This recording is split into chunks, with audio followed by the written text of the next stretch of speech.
आज भारत देश तेज गति से विकसित राष्ट्र बनने की ओर अग्रसर है। पूर्व कृषि मंत्री जेपी दलाल। भाजपा नीति बनाकर देश हित में किया है काम, जेपी दलाल। केंद्र सरकार ने अपने 11 साल के शासनकाल के दौरान हर वर्ग की भलाई के लिए लागू की है योजनाएं। पूर्व कृषि मंत्री जेपी दलाल। प्रधानमंत्री नरेंद्र मोदी के नेतृत्व में सेना हुई मजबूत और आतंकवाद व नक्सलवाद हुआ खत्म, आधारभूत ढांचा हुआ मजबूत। पूर्व कृषि मंत्री जेपी दलाल। पूर्व कृषि मंत्री जेपी दलाल ने लोहारू, बहल तथा सिवानी मंडी में पीएम नरेंद्र मोदी के कुशल नेतृत्व में केंद्र सरकार की 11 साल की उपलब्धियों को लेकर चौपाल कार्यक्रम के तहत कार्यकर्ताओं को किया संबोधित। दक्षिणी हरियाणा की नेहरू के टेल पर पानी की कमी को लेकर चिंता जाहिर की और उन्होंने कहा कि मुख्यमंत्री से बात करूंगा। प्रदेश के पूर्व कृषि मंत्री जेपी दलाल ने कहा कि प्रधानमंत्री श्री नरेंद्र मोदी के नेतृत्व में आज भारत देश तेज गति से विकसित राष्ट्र बनने की ओर अग्रसर है। केंद्र सरकार ने अपने 11 वर्ष के शासनकाल में हर वर्ग के लिए जन कल्याणकारी योजनाएं लागू करने का काम किया है।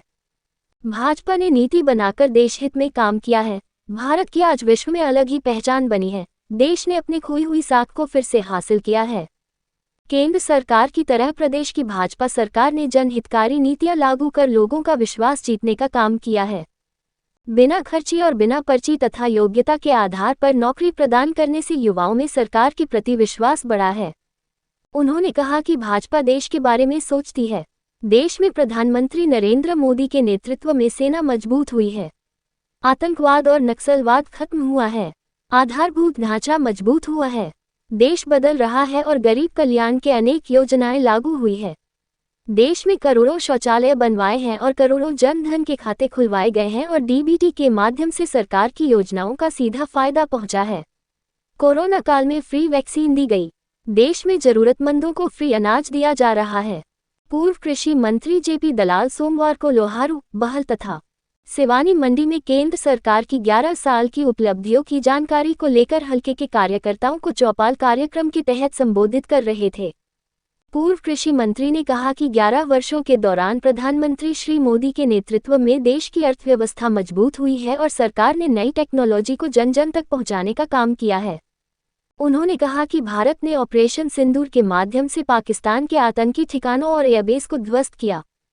प्रधानमंत्री श्री मोदी ने भारतीय सेना को पाकिस्तान को करारा जवाब देने के लिए खुली छूट दी, जिसका परिणाम दुनिया ने अपनी आंखों से देखा।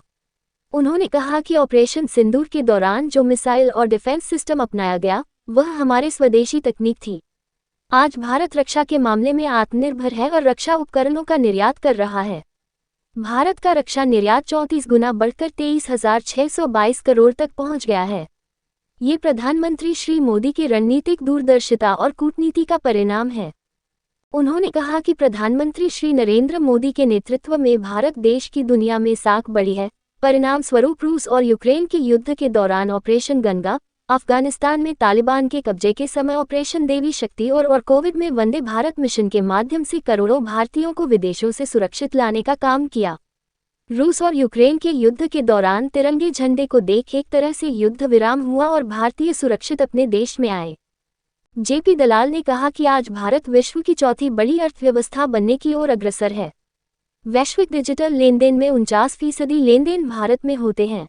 देश का वस्तु और सेवा निर्यात 825 अरब डॉलर तक पहुंचा है।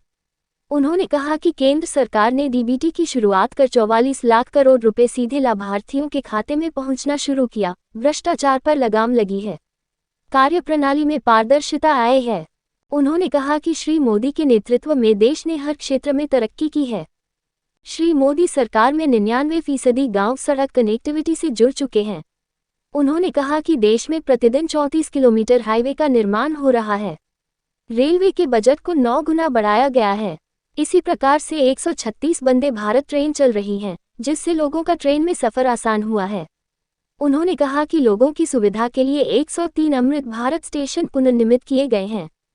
हवाई सफर को देश के आम जन तक की सुगम ढंग से पहुंचने का काम किया जा रहा है।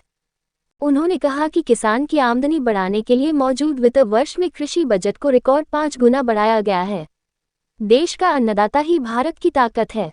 उन्होंने बताया कि प्रधानमंत्री किसान सम्मान निधि के तहत 11 करोड़ से अधिक किसानों को करीब 3.7 लाख करोड़ रुपए दिए गए हैं। प्रधानमंत्री फसल बीमा योजना में अब तक 2.25 लाख करोड़ रुपए से अधिक का भुगतान किया जा चुका है। उन्होंने कहा कि केंद्र और प्रदेश सरकार गरीब और जरूरतमंद लोगों के साथ में खड़ी है। हरियाणा प्रदेश पहला प्रदेश है जहां 3,000 रुपये वृद्धावस्था सम्मान भत्ता सहित अन्य पेंशन के रूप में दिए जा रहे हैं। उन्होंने कहा कि प्रदेश सरकार किसानों की सच्ची हितैषी है। हरियाणा सरकार 24 फसलों पर एमएसपी दे रही है। सरकार प्राकृतिक खेती को प्रोत्साहन दे रही है। सरकार ने प्रधानमंत्री फसल बीमा योजना और भावांतर भरपाई योजना लागू की है। सरकार का हर संभव प्रयास है कि प्रत्येक घर में नल से स्वच्छ जल पहुंचे, इसके लिए ठोस कदम उठाए जा रहे हैं। उन्होंने कहा कि केंद्र और प्रदेश सरकार की योजनाओं से आज हर वर्ग खुश है। पार्टी के निर्देश के अनुसार जो कार्यक्रम है विकसित भारत का अमृतकाल सेवा सुशासन गरीब कल्याण के 11 साल, उसके अनुसार ये लोहारू के अंदर चौपाल कार्यक्रम आयोजित किया गया और बड़ी भारी संख्या में कार्यकर्ता यहाँ पर आए और सभी को पूरी उम्मीद है कि मोदी जी के नेतृत्व में जो मोदी जी ने लक्ष्य दिया है 2047 तक विकसित भारत बनाने का, वो निश्चित तौर पर जो अचीवमेंट उसको लक्ष्य को प्राप्त किया जाएगा। पूरा देश पूरी तरह से विकसित होगा। हमारी जो इकोनॉमी है वो ज़बरदस्त बढ़ेगी, हमारी सेनाओं की ताकत बढ़ेगी, हमारी किसान की मजदूर की सामर्थ्य बढ़ेगी, रोज़गार के साधन बढ़ेंगे और देश जो एक हमारा स्थान था दुनिया के अंदर आर्थिक महाशक्ति, सामाजिक महाशक्ति जो भारत होता था, उस स्थान को हम प्राप्त करेंगे। आज भारत की तरफ सारी दुनिया देख रही है। भारत किसी का पिछलग्गू नहीं है। भारत अपने फैसले खुद करता है। भारत में तेज़ गति से विकास चल रहा है और ये 140 करोड़ लोगों का आशीर्वाद भारतीय जनता पार्टी के शीर्ष नेता आदरणीय नरेंद्र मोदी जी को है। इसी का परिणाम है कि इतनी तेज़ गति से देश विकास कर रहा है।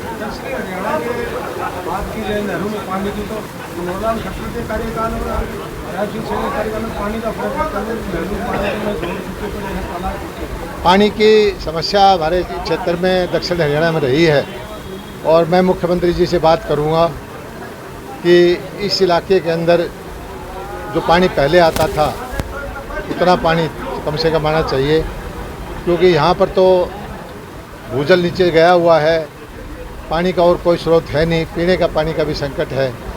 तो मैं निश्चित तौर पर मुख्यमंत्री जी से बात करके यहाँ कुछ न कुछ पानी की उपलब्धता करवाऊँगा।